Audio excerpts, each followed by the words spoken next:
Hello, Mech fans. This is Duncan Fisher. Hold on firmly to your mana potions, fireballs, and familiars, because you are tuning in to your regularly scheduled episode of the First Circuit Podcast.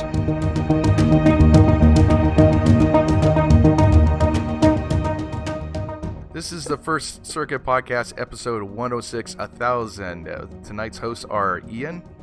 Bob thinks I'm special. Yoo-hoo! And Biter.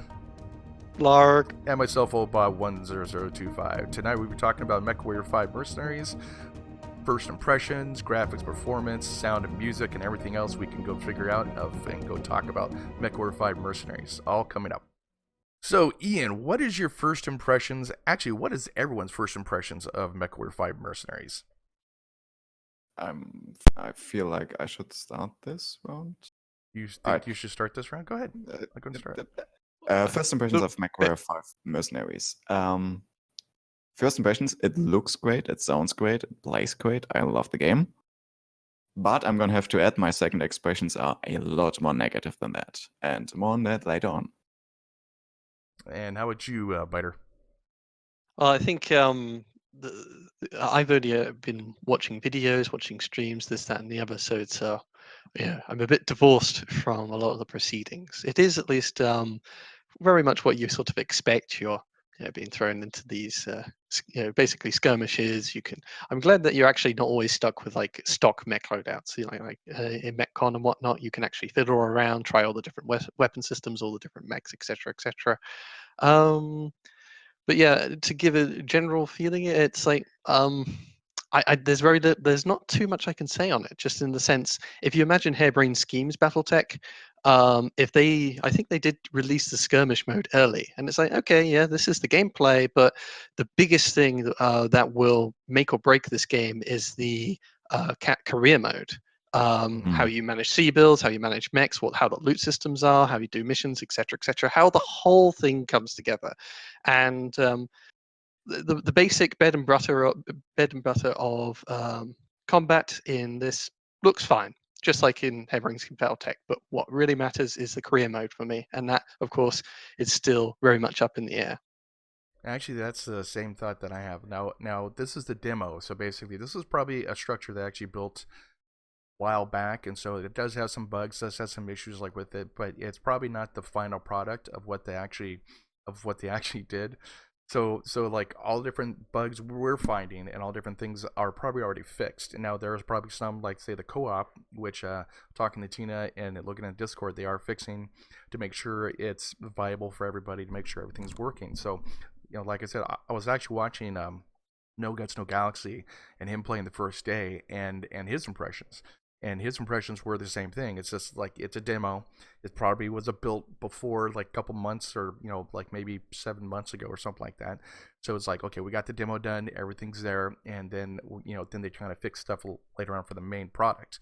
And what's really going to make or break this game, like you said, Biter, is the career mode. Basically how you manage your mechs, your pilots, do you save them? Just like in BattleTech, Harebrained Schemes model, how you design your merc unit, what you do, all the contracts you take, salvage, and everything else. That's what's really going to make or break this game. So far though, I am highly impressed with this game. I had a lot of fun.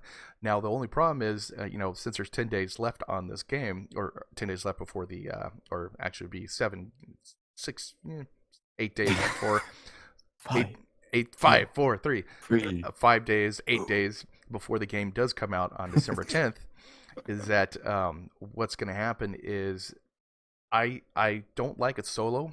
I like it playing with co-op with friends like Ian and like everyone else. It's a lot better, but I do think there are some problems. There are some issues. If this is the design of it, there are some issues that we're going to be talking about. Yeah. I, of course, haven't actually played it. I just I haven't even played any of the the older Mechwarrior titles. Mm-hmm. And the closest I've ever played is a game called Thunder Brigade, which was one involving hover tanks, and it was a linear story missions, so to speak, with its own pre-built maps and everything, and they just sort of plugged things down and did objectives and that whatnot. But I really like that game for me personally, just because it was you going through a very select story. Now, obviously, MechWarrior 5 is going for something very different. It's going for this grand sandbox experience. You drop down on a mission, you complete an objective, earn sea bills, get salvage, and use that to skill up your mech warrior, skill up your mechs, etc., etc. Mm-hmm. I think a big thing with this is that you're always dropping with a lance. It used to be you were only dropping as a single mech, but now matches are built around bringing an entire lance of mechs. And whereas in like Harebrained Schemes BattleTech, you control all 4 mechs, and all the damage you sustain is somewhat your fault or your responsibility. In this, when you have the AI companions, I don't think the AI are that they're okay, they're serviceable, but I think some people complain the AI stay rather close to the player, and sometimes they're actually blocking your shots and whatnot. Oh yeah. And you have very rudimentary commands, but for most people playing the game, they play it as a first-person shooter with some people hanging on. The only issues is sometimes, of course, that at the end of the day, you come back and you have to repair all the damage and all the special equipment that your AI lost because they didn't turn around to deal with that locust shooting them in the back or whatever. I think, as Old Bob sort of alluded to earlier, this game is much, much more fun playing it in co-op, because that way, both you've got 2 sets of eyes on the battleground. The radar system is not, it's good, but it's not perfect. It's kind of loose, so it's much better when you have multiple eyes on the battlefield. You're making call outs to one another, you're focusing fire together one another. So I think MechWarrior 5 Mercenaries, at least the way it seems to be shaping up for me, it has the most potential as a co-op game. And well, co-op's always sort of fun because you're hopefully playing with friends. Yeah. Yeah. Well, one of the And cool. it's go ahead. I was gonna say one of the cool things is that as a co-op game, you can actually have your friends, like say Biter and Ian. It's like, hey, jump in these mechs that I have, play my campaign. That way, you guys level up the pilots that I have, and so that's kind of cool. It actually you could actually have fun that way instead of actually just sitting there like in say Harebrained Schemes, we're just playing by yourself, which is still cool. Basically love the tactical warfare game like Harebrained Schemes, but it's much better playing with friends than actually solo a lot of times. I mean, I get kind of bored with solo games. I think the simplest comparison is sort of like going and jumping in MWO. It's kind of like jumping in playing quick play with a group, as opposed to jumping in on your own pure solo. Yeah. Even though they all are actual human players, you don't really know everybody on your team. You don't know the people on the other team. It's just you trying to carve out your own little existence. And it's way more fun in MechWarrior Online, at least if you can call out to their teammates and work together to bring down the enemy forces, and etc. etc. So I think that is at least the closest I at least have to call on for MechWarrior 5. And for that, I think it's good, but it's also, I'm a little worried personally, at least for the solo experience, how much, again, it all depends on how the career mode works, just how expensive are losses, how expensive are this, that, and the other. And another takeaway, at least I got from this demo, is it's kind of, I called it Brawl Warrior 5, where some of the mission types have endless enemy waves spawning and attacking you, so you just have to push on towards your objective. Enemies also come in dropships, and they land very close to the player. Yeah. You don't actually get that much time seeing them come from a long distance. You don't have that much time to prepare. Like, I think there's a sort of a standard fight mode, where you've got 400 tons, and in that, they're always just, you're fighting in this small tiny arena, and there's just dropships landing right next to you, sometimes on top of you, whilst you're engaging in this big old fight. And that's a real problem sometimes if one of your teammates have gotten really beaten up and the dropship lands right next to them. It's like, well, they couldn't really do much to stop that. There's it just feels a little silly how much the enemies are being thrown at you. And I'm just worried a little bit if in single player it's just endless hordes of enemies being thrown your way. Your AI companions take the brunt of it and lose weapon systems, this, that, and the other. You could find a lot of expenses building up that you had no control of, very little. That's actually a good concern because I never actually really thought about that because depending on how your AI is, especially for your lance mates and everything, they're just gonna run towards the nearest, group, horde of 410 mechs and start blasting away, and then he just gets totaled. You're like, well, I gotta go fix that mech now, and that's a good point. That's a good point. I never really actually thought about that. I think a big thing would be in the top left, your AI friends. It only shows a simple, small little health bar. Yeah. And it's it's like seeing percentages in Mechwarrior Online. It doesn't actually tell you very much about how well they are doing. I mean, you could look up and see they're, like lost half their health, they're red, and it's like, okay, they've taken a real bad beating. I'm going to tell them to stand miles away, and hopefully that somebody won't find them and kill them. Yeah. Well, like especially too, like since they do have skill points, and so once you start losing pilots with a high level skill, you're gonna sit there and go, well, that sucks. I have no control of that guy dying. That's why you want to have co-op guys. You guys jump in and say, hey, play these guys and give me some skill points. Something like that. Yeah. A simple thing. It's hard to necessarily say how it should be done, but I think in MechWarrior Online, obviously, there's the concept of armor sharing, and the thing is, usually at least whoever's closest to the enemy is taking the brunt of fire. At least from what I've seen in the demo. That if all of you are fairly close to an enemy each, you'll all take about an equal number of fire. But sometimes, the Atlas pilot has got brawl loadout, so he walks a bit further ahead and he takes all the firepower. And you need a way, or at least an easier way, to somewhat tell an AI, hey, hang out in the back, conserve what little mech you've got, and you tell you have AI so that your companions, the healthy ones, move forward and share armor. I think that would be something that we could at least hope for in the future with mods, or with Harebrained Scheme, Piranha Games putting it themselves. Well, better AI scripting, basically, and that's what you're talking about. Yeah. Yeah.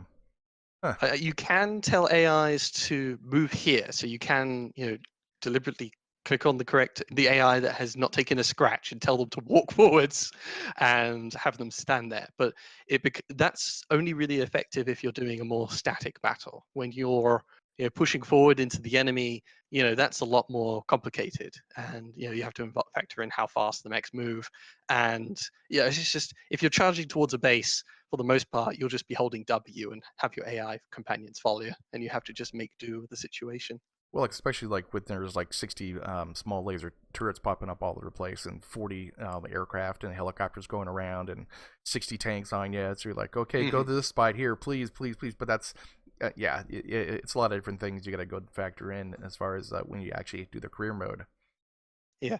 One question I would have for you two, since you would have much better thoughts on this, would be, what are your thoughts on the shooting gallery presented in MechWarrior 5? So there's, obviously there's lots of turrets, as you mentioned. There's also possibility of helicopters, mechs coming down, entire lancers.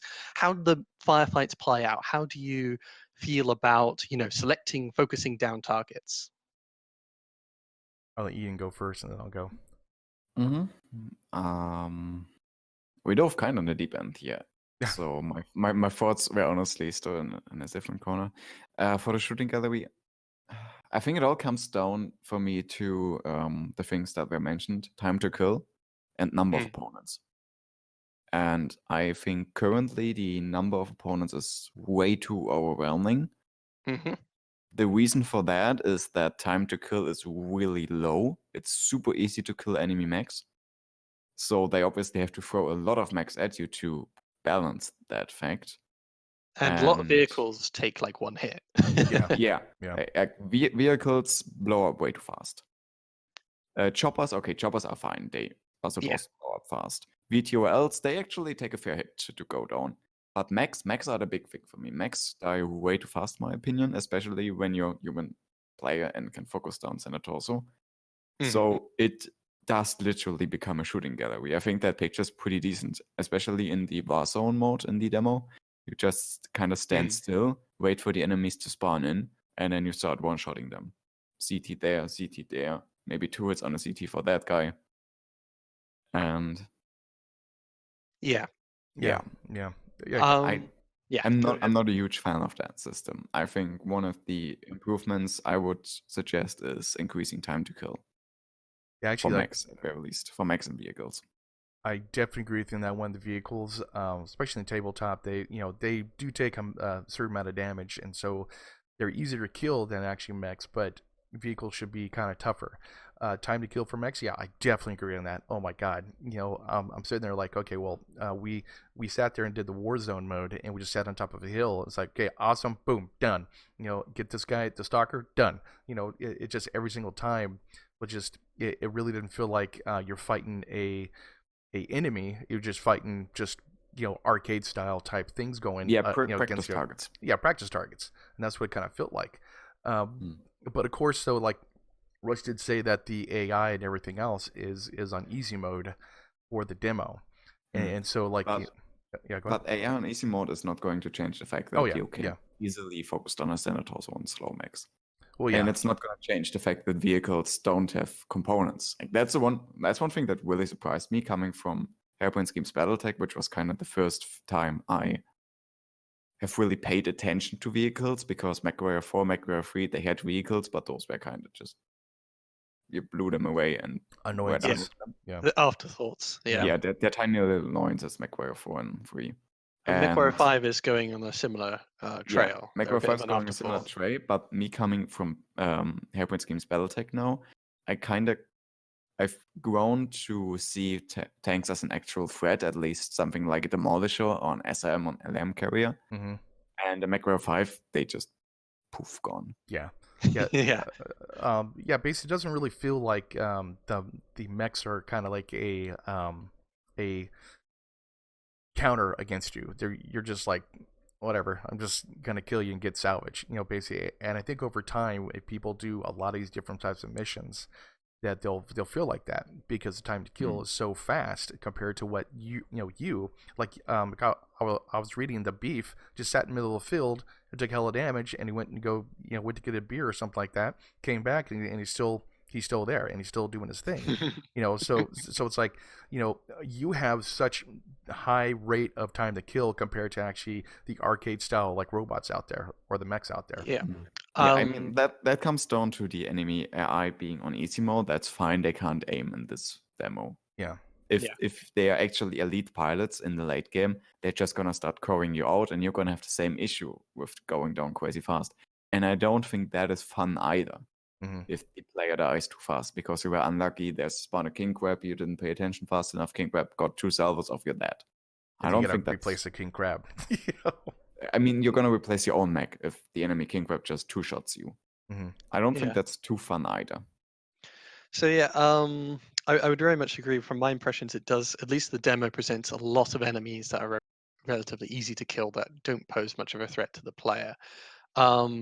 Health-wise, I think the player's mechs have basically MWO health, in the sense you double internal structure and you double armor available to your mechs. So, on tabletop, if you look at a trebuchet or something like that, it has, its CT has like 16 structure and like 20 or 30 armor on the front or something like that. Mm-hmm. So, in MWO, the baseline 50 ton of health is, 30 to 40 health, because it's doubled.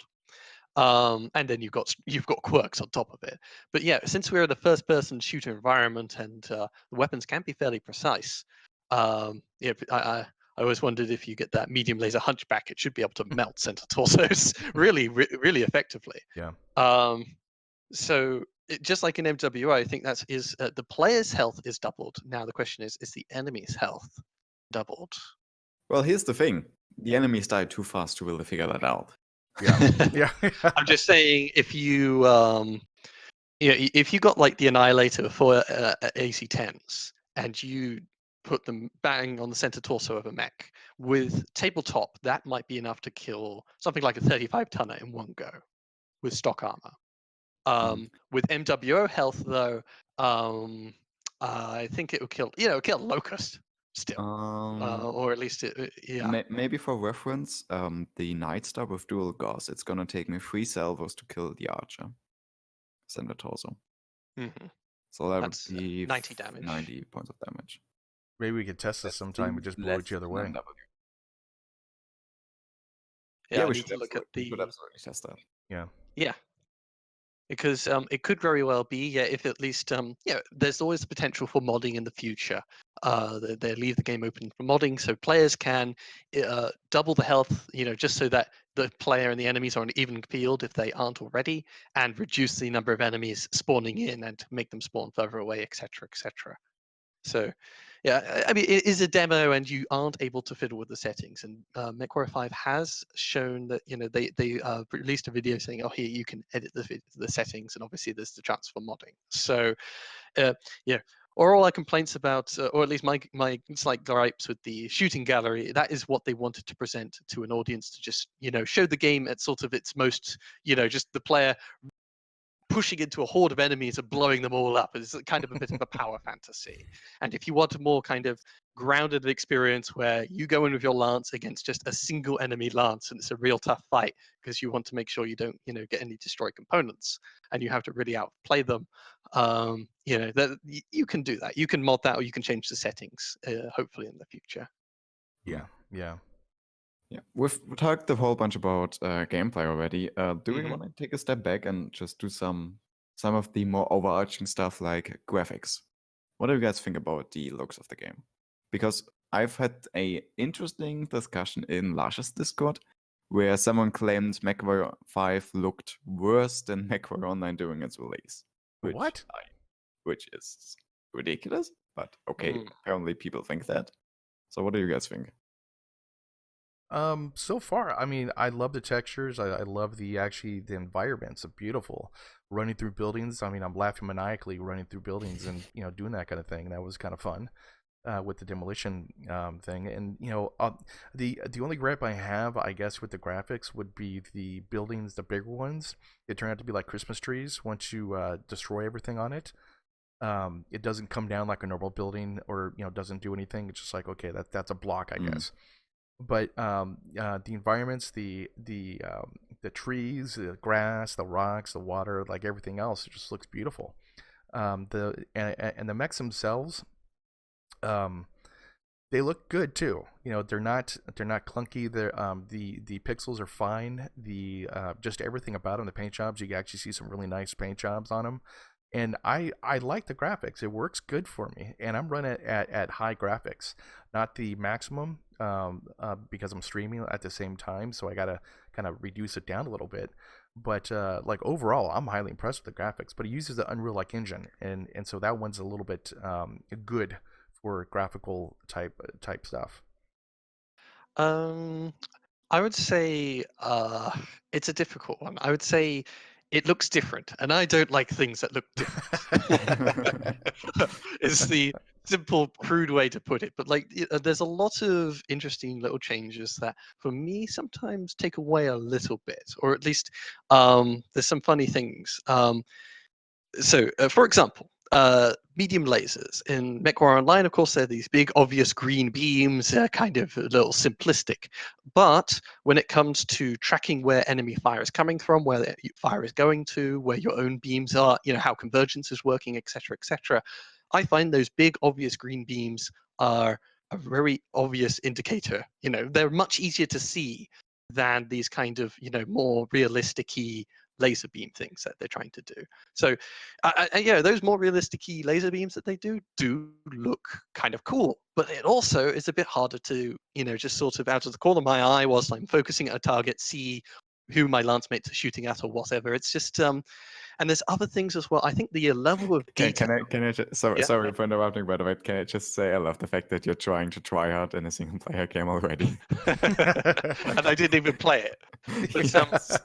I'm trying to build up to a picture. Like, there's Yeah, keep there's other things like when you're in a base. When I'm watching people's playthroughs, that there's like a Martian environment. There's lots of little tiny rocks, bigger rocks, huge rocks. There's the buildings, there's the cars, there's like little fences. There's a lot of little details in this game.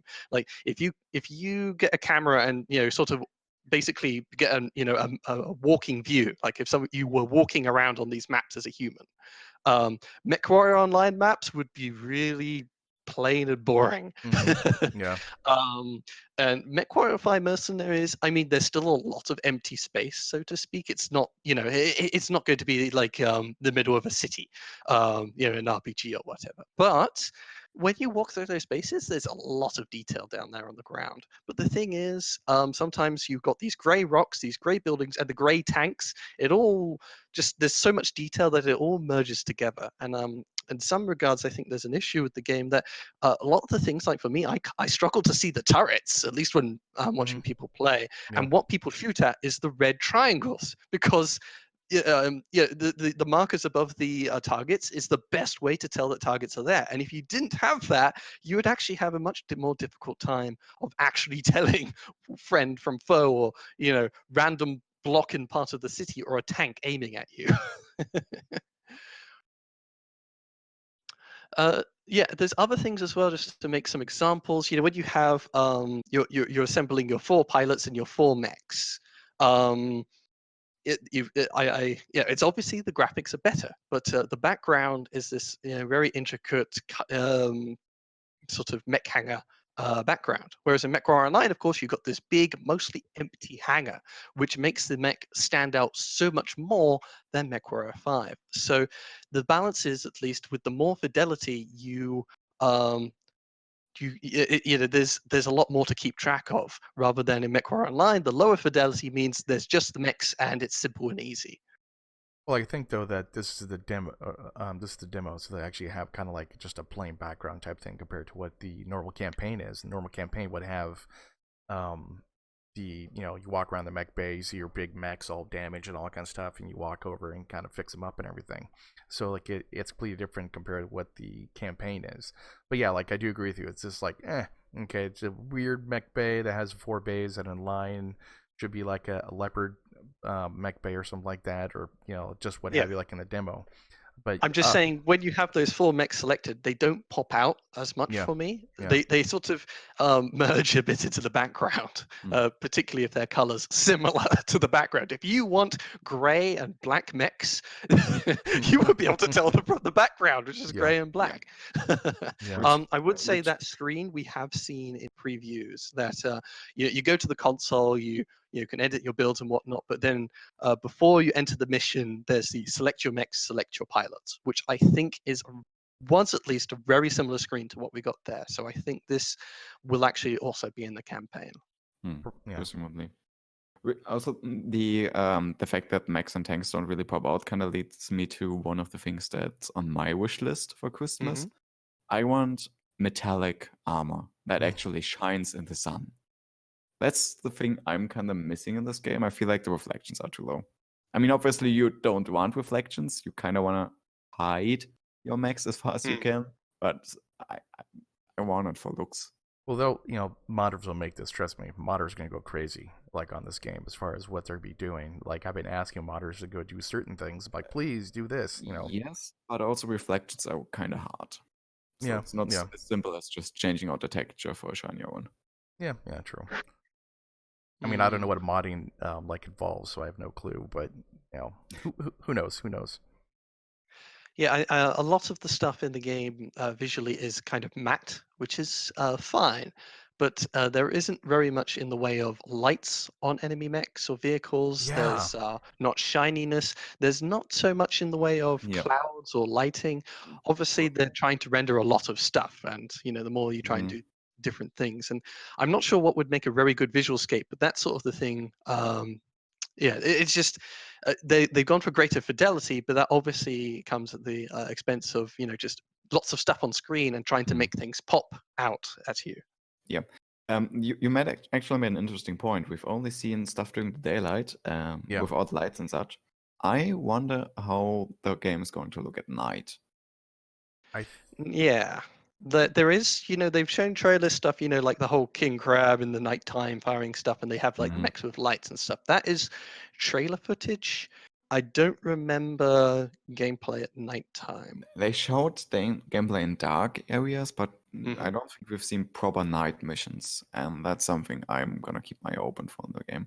Also, since we're on the topic of light, I've got an RTX graphics card. I specifically bought one for ray tracing. and I can't find the ray tracing setting in Mechwarrior 5, even though the game is supposedly one of those few ones who does it. I don't know. Well, that's just something I wanted to put out there. I want my ray tracing. I paid for that. Yeah. Now this is actually one thing. I mentioned they have that create scenario options. There Mhm. is an option For time nighttime. of day. Yeah. Yeah. Which is kind of cool. Plus, also you could design like whatever you want as far as like mech pilots and how hard the AI is and time of day and maps and all that kind of stuff. And from what I was watching Ars Technica, like their video about Mechwarrior 5. This is done in March though, and they're talking to the designers of the maps and everything, and it does a random generation map from what I understand. So not every map's going to be the same, and so basically Yeah. it'll randomly generate based off tiles using the Unreal like engine, and what tiles fit together, what tiles would do what, and everything. So you kind of pick like city or forest or like what or mountains, like whatever you want to do basically. So it'll be completely different as far as what the textures are going from that point to what it is now on the demo. So and like we said, the demo is the demo, and it's probably built a couple months ago, and compared to what the game is going to be. Yeah. So I- with the demo right now, it's actually But you didn't watch the Air Stars? stock maps. Mhm. Yeah, and in the final game, it will actually be auto-generated. So we haven't seen the actual auto-generated Yeah. because that will be a big thing That'd be for huge. possibly both game modes. Apparently, the 5 things we have right now are auto-generated maps. They're not auto-generated. That's Alright. what I claimed. Like they just generated 5 missions and Oh, put them okay. in here for the beta. Also, I Okay. don't think the beta is a couple months old. I'm fairly certain it's merely a few days before release. Really? Yeah. Mm. Yeah, absolutely. I mean, a game developer would not voluntarily show off a state from a couple months ago if they had something more current that obviously on. played. Hold on. Fallout 76. No. No? I mean, this is always sort of an issue game developers have. Like, if you're ever going to show a demo build at a convention or whatnot, is that you do need to take a snapshot of your game.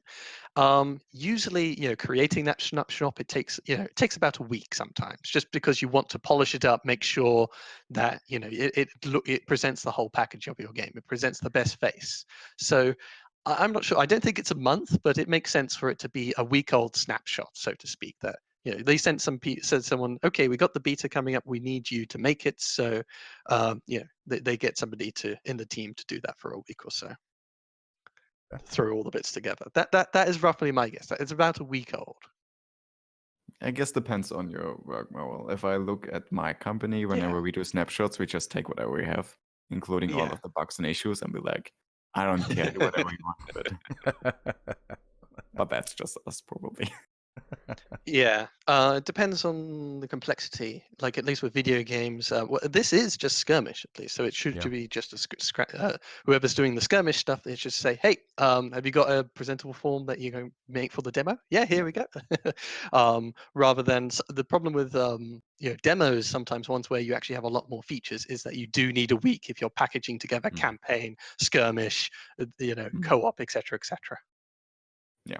Yeah. Okay, so moving on to from graphics away to something related, performance. Mhm. I know I'm kind of torn on performance. Okay, so it runs well on, as far as I could tell, even on low specs PCs, which is good. Mhm. But also, I've personally had the issue that my PC is really high end, or at least I would hope so, given the money I spent on it. And I got crashes in the game on max settings. Even though I went into the graphical menu and be like, okay, recommended settings for my GPU, it selected max on everything, and the game crashed on startup. I think that's not performance related. That's just a bug in this current state. But it's just something to put out there. So I can't actually judge how well the game runs on highest settings. Mhm. on It's at my least PC. I can't not the actually. best boding if you use recommended settings and it you get out of the dropship. You launch the match and it's the start and it just crashes before you've Boom. really actually made Yes. contact with the enemy, Hmm. which Yeah. is interesting because it's not crashing because there's too many things on the field or there's too many particle effects. He just got off the dropship. There's not much going on, but it just something went and it Mm. fell apart. Yeah, it's a couple of things have been identified by the people analyzing the crash things. Mostly it's a lack of VRAM for a graphics card. So the thing where the graphic cards goes ahead and Yeah. stores all the textures and such, there's not enough there. So the graphic card becomes unavailable from the view of the game, and that's what crashes it. Yep. Um, that wasn't my crash. My crash was something completely else that I couldn't figure out at all. Mm. But it's an issue that many, many people have had, even those playing with above recommended specs. And that's something they're hopefully going to fix. But beyond that, performance-wise, the game runs well, right? I got a 1060 with 6 gigs, GTX GeForce. It Mhm. runs good. I have mine set on high, and then I also stream at the same time. So my computer is pretty much taxed on everything that I do. The only issues I have is when I'm on the defense mission with the snow. That kind of lags me out a little bit. It does have some frame skips as far as like the game wise, not my stream, but the game. It does lag, and and flamers are banned in my co-op because it just turns out to be just a lag fest. I mean, everyone That's drops what you like one say frame. today. That's not what you said yesterday, Bob. Hey, yesterday was fun though. Yeah, I would say those flamers are beautiful, but Oh yeah. yeah, they're beautiful. Yeah, Yeah. there's in the beta version there's a bug with flamers where flamers impact your performance incredibly high. That's fixed for release. Mhm. It's just kind of funny. We took 4 fire starters and everyone started flaming, and my game was just whoop 1 frame per second. Yeah. Maybe 1 frame every 2 seconds, something like that. It was beautiful. I mean, Beautiful like, decay. overall with Mechwarrior Line, I run at medium to maybe some high settings and some like tweaking basically. Mhm. And with this game, it runs better than Mechwarrior Online with much better graphics, much better like everything else and details and everything. But Quick question, Bob. yeah. Are you encoding your stream on your GPU or on your CPU? On my, I think it's my graphics card. Okay. Yeah, basically I run on that, and it runs good. If I run it on my CPU, I do get some I do have some issues. Like if I run it there. It was much lower spec than your graphic Yeah, cards. yeah. Makes sense. So I personally haven't checked how CPU bound the game is, so that's something we need to figure out post-release. Yeah. In But order to compare to Mechwarrior Online, because we know Mechwarrior Online is actually not that graphical intensive. It's mostly a CPU bottleneck for most people on MWO. yeah. The way the game was designed really early on, they made some not so great decisions for rendering and such. I might test later on and change it to CPU and just see what happens. Basically just do a test and stream like one time with the CPU instead of my my graphics card, and just go from there and see how it works. Yeah, and then go ahead and compare the frame rates you have. Yeah, definitely. Just to see how much of an impact streaming has, because that's gonna be curious. But like overall though, it's great. Just a little bit of frame rate skips for the game, not to stream, but that's about it really. Yeah. To set my to set the bar kind of low, it's kind of like it's trying to be a very modern game by Piranha Games, and it's like it could come out and just hardly anybody can run it, and as it is, I think there's hiccups, but it works fine. Exactly. It runs better than I expected. Like I was freaking out, like, oh my god, I have to get a bigger graphics card or bigger computer just go play this thing. But like even Bishop Steiner in Mexico, he runs it on a laptop, on an older laptop, and so he says, yeah, it runs fine. A little bit of issues, he has to put it down for a little bit, but that's about it. So it runs good on a lot of different machines. From graphic, it just makes sense to switch over to sounds and music. What do you guys think about these sounds? I'll take it on this one here. I hate the pulse laser sound. I do not like that pulse laser sound at all. I mean, it needs to be changed. That just sounds crappy. As far as the guns, like the burst fire and all that kind of stuff, and like almost everything else is good. The small lasers, eh. But the pulse lasers, I just do not like at all. The mech, basically like when you're walking, feels like you're walking like a mech, or sounds like it. You could go, and the AC rounds sound like AC rounds. The missile sounds like missile rounds, or like like streaming missiles and everything. It sounds great. Basically everything you're being hit, it actually has big banging sounds and everything else. The only issue is a lot of times, when you're dropping the dropship, and when you're getting your mission overview, you're also getting the dropship talking at the same time, which is kind of like irritating.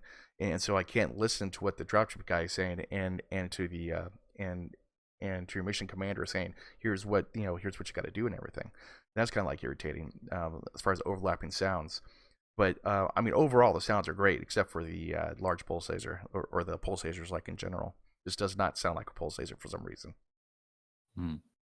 I completely agree with that. And my main gripes are actually with one of the music tracks. I know this is going to be a really weird thing, but one of the music tracks is kind of the Mechwarrior 5 main theme, but really, really, really slowed down.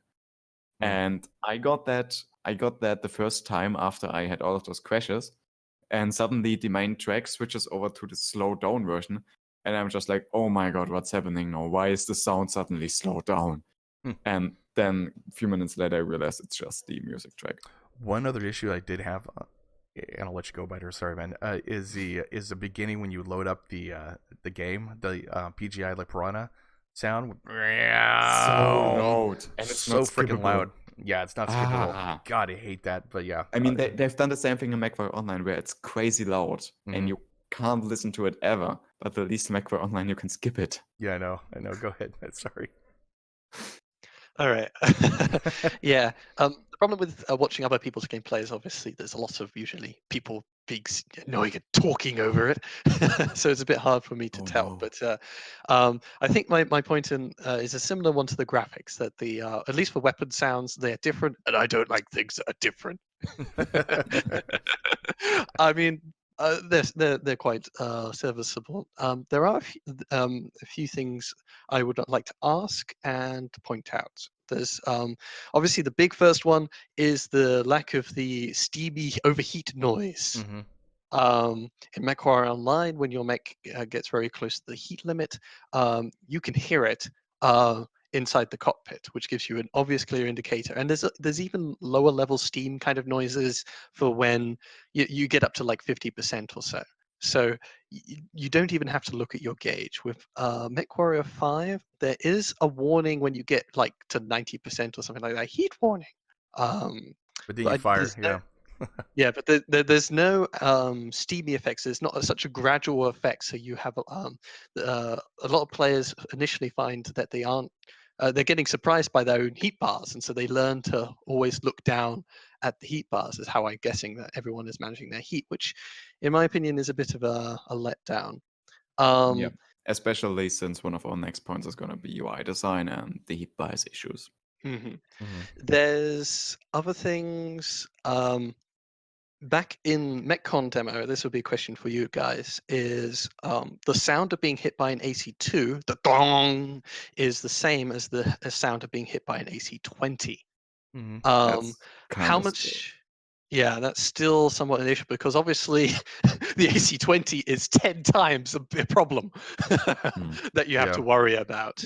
And that is something that MWO still has as an edge. If you get hit by Gorse, if you get hit by AC20, you know it in MWO, because it makes such a much louder, deeper, it depends on the shot. Yeah, of course it's different, but you can tell what you're getting hit by in MWO, and that is also so crucial. If you're going to have harder enemies, you want to know what you're getting hit by and what direction. Is there any good how is the direction of sound? Can you tell if you're getting hit by an AC? Okay, that one is really weird, because that's something I've noticed a lot.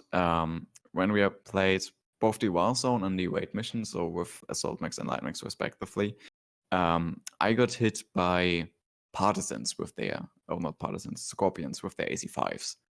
And, well, first off, I thought it was an AC2, and I was suddenly surprised when I started taking internal damage. That was one thing. The other thing, I could not figure out where the shots were coming from, and that happened a lot during most of my missions, especially in the later game when you finish the mission. But there's that one AC2 turret left somewhere around you, and you have absolutely no idea where that fire is coming from. Red triangle saved me. Yeah, I'm having an issue where those red triangles don't show up for turrets. And then even worse, the VTOLs, those have AC10s or AC2s. Yeah. Ooh. More often than not, I've been hit by ACs. I know I'm getting hit by ACs, but I don't know, is it an AC2? Is it an AC10? Is it an AC5? And I have absolutely no real way of telling where the shots are coming from. So my reflex is nowadays, whenever I get hit by ACs, first thing I do, look up, is there a chopper above me? Yeah. And that's obviously not ideal. Yeah, actually, that is annoying though too. Like I'll be sitting there like trying to find out where I'm being hit by, and I have no clue at all. And then I turn all the way around, look up, and the dude's right behind me, like in a VTOL, shoot me in the back. I'm like, well, it's like, oh, okay, now he's there. To further prove my point, we did a assassination mission, and I've managed to kill all of my 3 teammates without them realizing they were hit by me. Yeah, thank you. Yes. I appreciate that. See, it was all for science. Yes, all for science. It's not because I'm trolling, it's all for science. I remember seeing that on something similar to that on stream, where you gave a dual goose to Bob's center torso from behind. That was way in the beginning. Yes, and he did not notice. Yeah, and I've done that a couple of times since then. My favorite one was when we had the fire starters, and I've actually managed to kill all 3 of my fellow fire starters. This does still help illustrate the differences between Mechwarrior Online and Mechwarrior 5 to me, though. That Mechwarrior Online is, it's a little more cartoony or simplified. But when you dual gore somebody on the rear center torso, they know it. In Mechwarrior 5, there's just so many enemies randomly shooting around you. And it's not so clear what side weapons damage is coming from, or what type of weapon you're being hit by, that those things just get overlooked, including things like the heat. And I think the soundscape is more sophisticated, or they're trying to go more realistic, and it could be way more cool, but there's also the question of practicality. And for me, at least, the practical side of it is what I really liked about Mechwarrior Online and what I would wished for in Mechwarrior 5. Music-wise, I think there was one obvious thing. I might be wrong on this, but you launch the game. There's the big big title track of dur, dur, dur, dur, dur, and then you click okay, let's do a match, and you get to the match menu, select what type, and the music's gone. Yeah. It's it's just, I am here. Hello. And he's gone. He just disappears. All the tracks though, I definitely like all the tracks. They were actually pretty good. They kind of made me kind of like, oh yeah, I'm doing this kind of thing. But you do make a good point though, for all the tryhards that are out there that want to have the best score, or do the best thing. They got to know they get hit by an AC2 or an AC20, and so you're sitting there and my threat level would be, okay, that guy has to die, but the AC2 guy or the medium laser guy, that guy's like whatever, but I gotta kill that tank, I gotta kill that mech first. Otherwise I'm gonna get hit by AC20s all the time. And so that's one thing that they should fix like later on, which would be an idea. But I much preferred, as I mentioned before, when we actually doing harebrained schemes, I said the soundtrack's all right, but I actually prefer Mechwarrior Online, and that's why I was looking for 5. And I think it does, for me, it feels more apt, personally. The only thing is the way it's all put together isn't so good. Like the opening thing being so loud is not what you want. You actually do want a quieter track for the main menu, because people haven't set the audio levels yet. A lot of people are just like, oh, my ears. And then it just suddenly goes quiet as soon as you go to the thing, and it's just like you're trying to get people hyped. That's for nostalgia purposes. Don't you remember all of those really old games where the one thing you remember from the game, not the gameplay, but you start it up and you suddenly go deaf? Well, my first stream, like with the game though, like I was literally yelling inside the mic because it's so loud. So loud in my ears, and I didn't know how to reset the settings. Remember the first co-op mission? Where we were trying to communicate with you, and then at the end Bob was like, I'm sorry, guys. I didn't hear anything. Exactly. So like you Yes. couldn't hear anything of what's going on, and like, oh, Yeah. so guys, what do you? Let's kill that guy. Really screaming inside my mic and everything. But yeah, But yeah, so what I'm thinking at least is I wonder how the soundscape will be for the final game, because of course, who knows how this will differ. Mhm. I'm hoping there will be a toned down track for the main menu, yeah, and that track continues when you go into a campaign menu, select which campaign or select which quick play mission you want to do, because it just cutting out suddenly, it just right now the contrast is ridiculous. Just it's get hyped. I'm gone. Bye. You click the play button. What do you want from me? I can't be bothered to play music for you.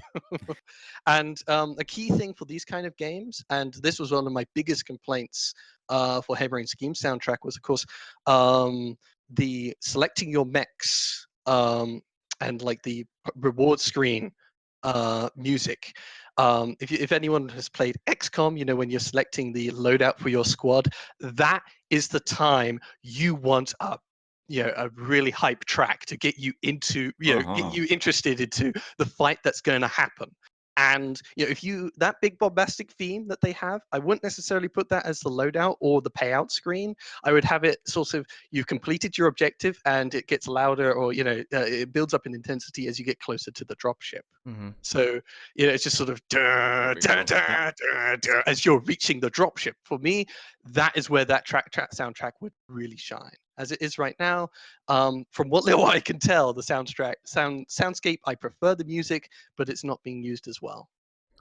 And one thing too, this is gonna be more on the mech bay and the UI like design and everything, is when you're scrolling over mechs, has that boop boop boop boop boop boop boop boop boop boop boop boop boop boop boop boop boop boop, when you go over your mechs. That is the most irritating sound I've almost ever heard in my lifetime. That is just, I cannot stand that sound, and I hope there's a button you could turn off that stupid sound when you cursor over like all the different mechs of you're trying to pick, because that's just irritating as hell. Oh, with All that right. in mind, shall we move on to UI? Yeah. Yeah, since we're on the topic of UI, user interface. Let's maybe differentiate into 3 points: main menu and mission selection, in-game HUD, and mech bay, because those are the 3 user interfaces we are familiar with. So I guess the campaign and the main menu is the easiest one. Do you guys have anything to really say about that? You mean Mission the main menu selection? like in the beginning? Yeah, main menu, Um, mission selection, mech selection. it's a demo, so I'm not sure how the how the campaign's gonna run or anything, basically, as far as like what you're picking for missions. But yeah, it's just 5 missions. You pick it.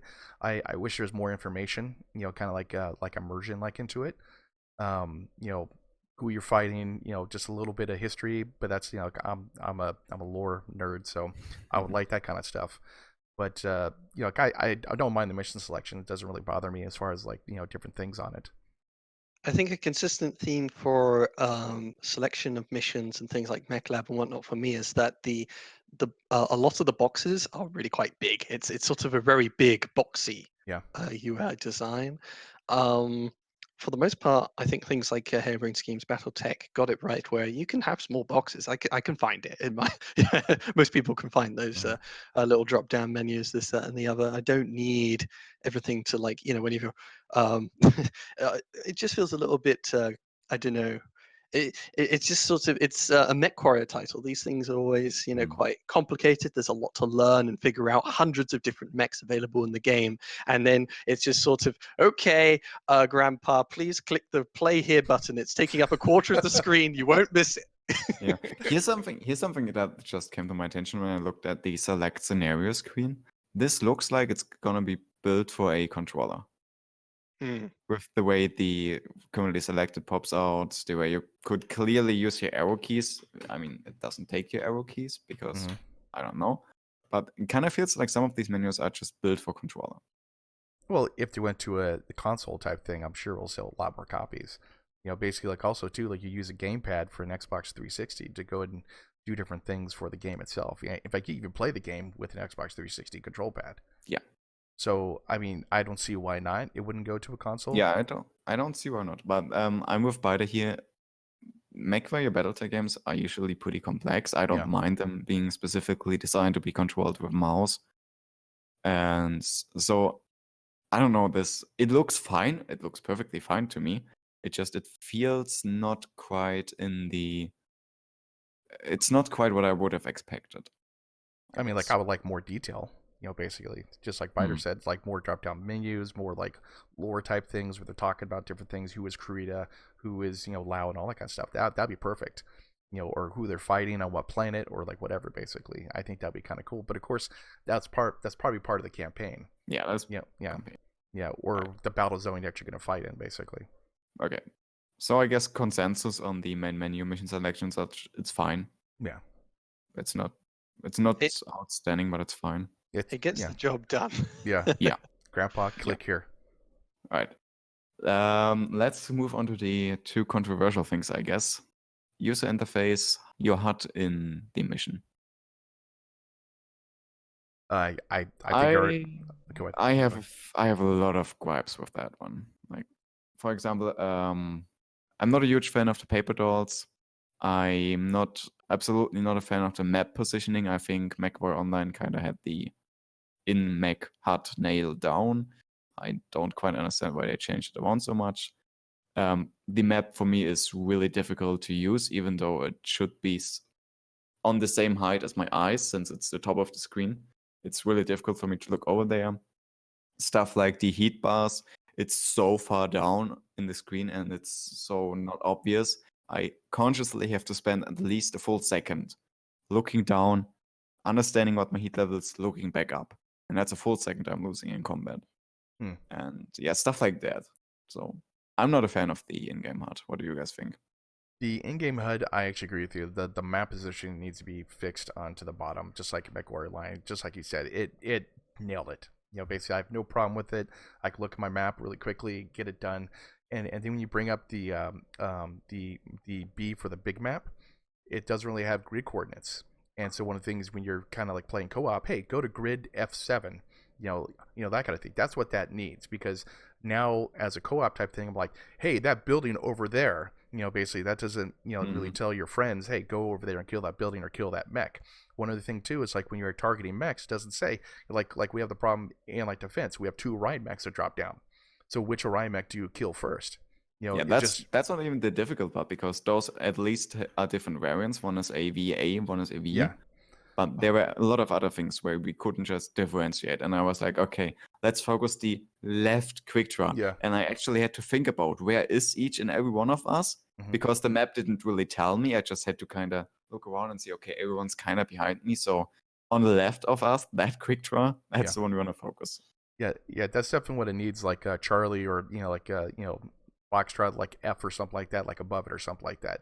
And then also too, the UI when you're actually for your lance mates and for your friends, put the name above it. So like I'll know who, say we have like 4 Hunchback 4Gs, we're just messing around. I would know that's Ian, because now basically Ian says I need help. I'll know that's Ian over there getting hit compared to like the other guys getting hit too. It's like, where do I go to? That's definitely like what this needs as well. It was really difficult for me because I obviously tried to team kill Bob first. Yes, yeah. And I just couldn't really figure out who he is. So I had to press Q on all my friendly mechs to see what their damage stat is. And then I had to try to remember what Bob said his damage stat was, and then I had to match it. And that's kind of like how my games are. Like all that trouble just to team kill someone. Just to team kill me, basically. But yeah, sorry, go ahead. Go ahead. Yeah. Yeah, I mean, it does somewhat get the job done, but yeah, again, there's not always the mind towards practicality. As Ian mentioned, the dolls, the paper dolls, they have done paper dolls for every single mech. So instead of that generic mech thing that you see in MWO, it looks like, it has the actual outline of your opponent that you're shooting, that you're locked onto or that you're piloting. There are, though, even if you were going to do specific dolls, and the thing with the specific dolls is that you don't at a glance necessarily instantly recognize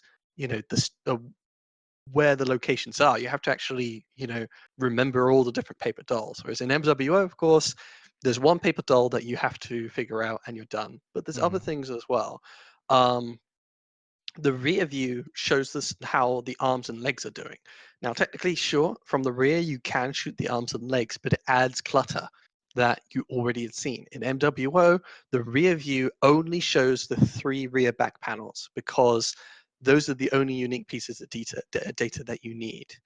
And I think just adding those limbs add a lot more clutter to when I'm quickly glancing up at the paper doll. When I'm glancing at the paper doll, I can already see the extremities, their limbs, on one of the dolls. I don't need it twice. And having it twice makes it harder to see the bits inside for both sides of the mech, which is a real problem.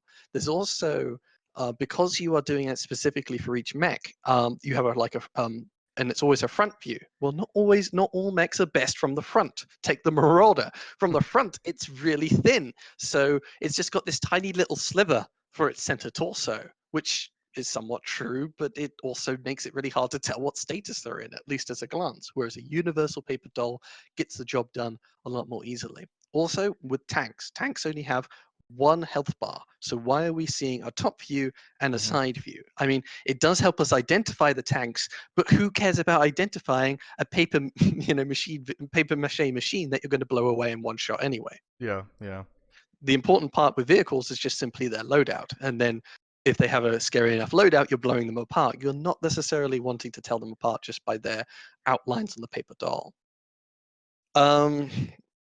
So yeah, that's my thoughts on the paper doll stuff. The map design, all the icons are very samey, at least for vehicles. There's no different icons for light mechs, medium mechs, heavy mechs, assault mechs, and the same for vehicles. There's not icons for separate icons for turrets and vehicles. There's not icons for the different weight classes of things, and that's the same. As Ian mentioned, for your teammates in MWO, of course, your teammates actually on the map have different indicators for their weight classes, and you can just hold down Q rather than cycling Q to just have people's names, their mechs, and their percentages displayed.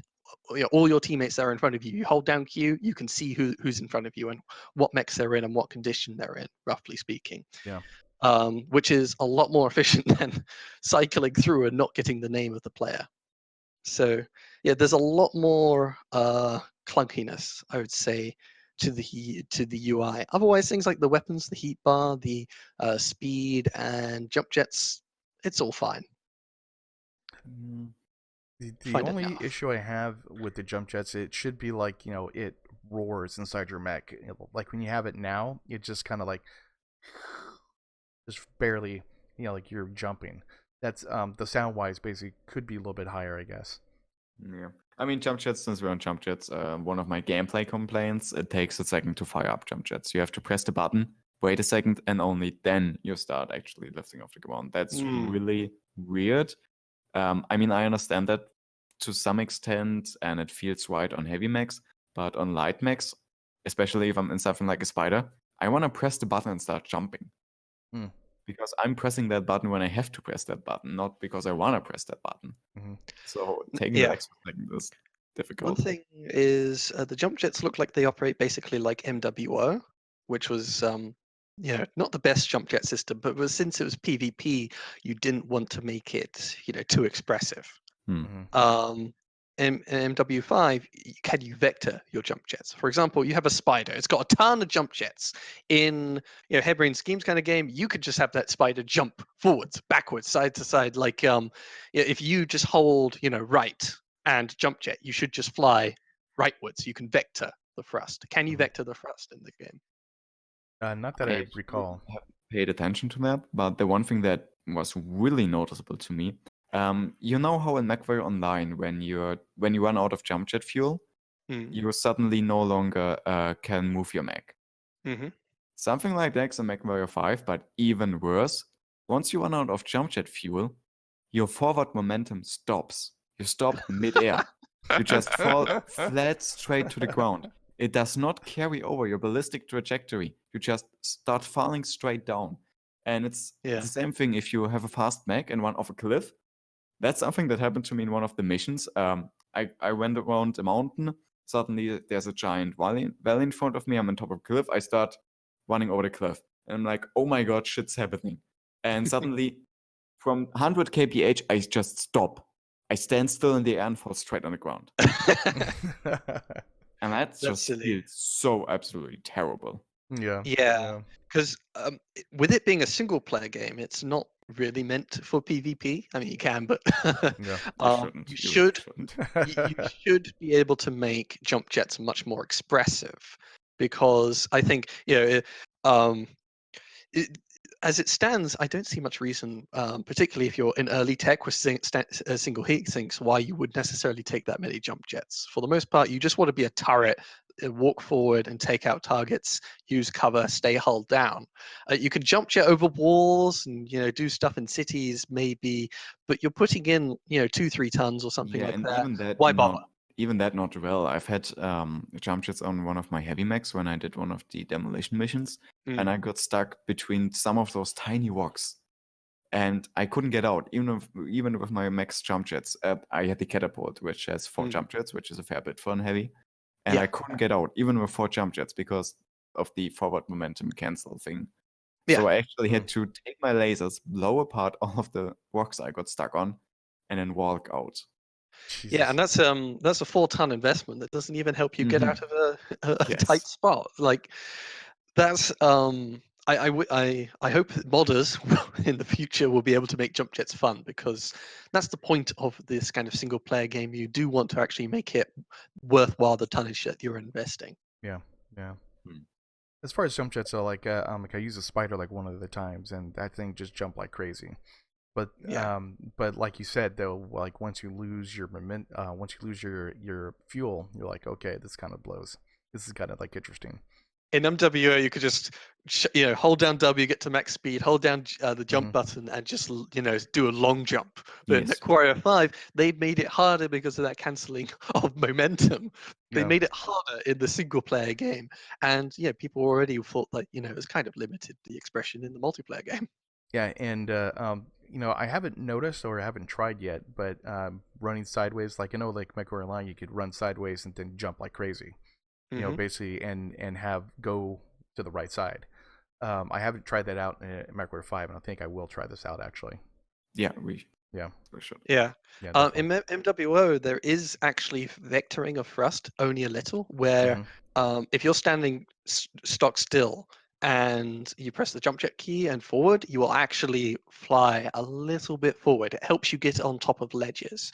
And the same somewhat, you can actually hold S, go backwards, and you'll cancel any forward momentum and actually start going backwards a little bit. There's Yeah. even skill tree nodes in this for this, to Yeah. increase the amount you get from it. Like even MWO has vectoring, and I haven't seen enough of people actually trying jump jets in Mechwarrior 5, because for the most part, you're a single heat sinks. The mech is already overheating like crazy. Why are you pressing the extra heat button?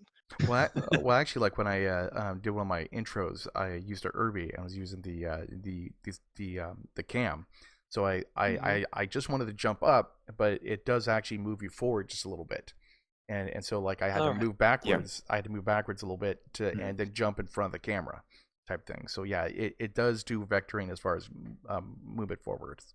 A tiny amount of Yeah, tiny forward amount. momentum, but I hope modders or MW5 in the future will have jump jets that really let you have some control in the air, because you could do some kind of crazy things, like you walk out of cover, and instead of reversing all of your velocity, you press the jump jet key and press backwards, and you very quickly get back into cover that way by kind of Yeah, flying backwards. yeah. Like just changes like that make the jump jets worthwhile for the heat and tonnage invested, because otherwise you might as well just be a turret. Yeah, I haven't noticed actually if you do jump, do you actually get less hit from the turrets and everything else? Like, do they hit you less or something like that? I They hit haven't your noticed. legs more. Yeah, they hit your legs more, but I haven't noticed as far as like, do they miss a lot more? That kind of thing. Haven't noticed that yet. Well, the thing is, the AI opponents for the demo are so bad. Mhm. When you start moving a lot, they actually hit you more often than when you stand still. Which is Okay. funny, because that's something I've noticed in MechWarrior 4 happens as well. If Mhm. you go to 2 lower ranks, you just have to stand still and no one's ever gonna hit you. If you take one of the 2 higher ranks, the enemy's just gonna blow through your senators or whatever. Mm. Yeah. Okay. Okay. since we're on the topics of jump jets, I just took a spider into one of the missions and tried some stuff. Yes, jump jet vectoring is a thing. You can slightly move sideways if you turn a mech sideways while you jump. Okay. And for the spider, the momentum cancellation doesn't happen as much. And okay. even better, oh no, never mind. That just worked exactly as I explained earlier. Yeah, even better when you land with the spider, you and you turn around mid-air, you actually start working backwards. So you have that flying momentum still applied when you land. Okay. So that's kind of weird. The spider works as I would expect it to, as intended. But then we have stuff like the Jenna, for example, which just didn't work at all whatsoever. So just something to notice. That's all good. So how about the mech bay and picking paint schemes and just the mechs themselves and everything? So let's All talk about that. Here's my one simply again. It's different. I don't like things that are different. Okay. All right. I mean, my opinion is fairly straightforward. I really dislike basically every aspect of it. But since we are mostly on the visual style, I don't dislike the minimalistic view. I'm fine with that. I dislike the coloring more than anything else in this menu. The coloring is terrible. Very strong primary colors. It's, very strong primary color. It feels like a children's cartoon with those really strong, popping, vibrant colors. And the it way doesn't help with the giant boxes. It's so patronizing. Yes. And the way they are coloring the weapon systems, like, for example, all the laser systems are blue, no matter their size. All the support systems have this kind of bluish thing. And it doesn't matter whether you're looking for a double heatsink or whether you look for AC5 ammo. They have the same color. You can't differentiate them easily. Yeah. And there's no proper filtering to really find what you're looking for. And because they're such big blocks, you have to do a lot of scrolling.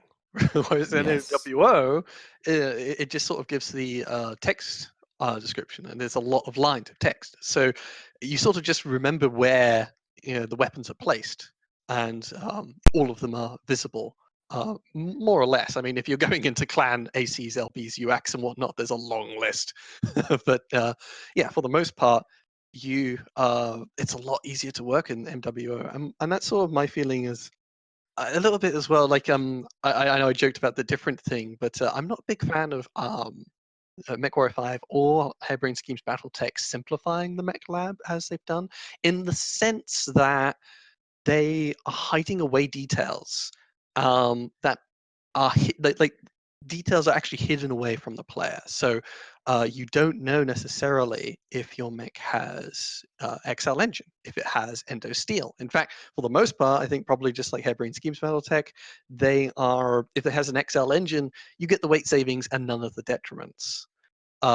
It doesn't show that the slots on the side torsos are taken up. We were talking about, I think the Atlas Hero, the Boar's Head has an XL 400 engine, and we look inside it, and it's like, oh hey, I've got the same number of slots as everybody else. I'm like, so you got all the tonnage saving of an XL engine or whatnot, but we can't see it. We can't see the engine. Even just like in Mechwarrior Online, if you get an Omni Mech, you see all the locked slots. You see the locked engine. You see the heat sinks inside the engine. Even though I can't fiddle with it, I like having the details there. And even that's even more predominant when you can actually switch to a detailed view mode. And you don't actually have any details there. It's just your standard mode. I mean, I'm just from instinct. Every time I see the simplified mode, I'm like, no, get it away. I want to see the detailed mode because things like heat sinks, ammo, and everything like that is really important. I need to know if where my ammo is located and whether I got the right ammo. And so you have to switch to the detailed mode.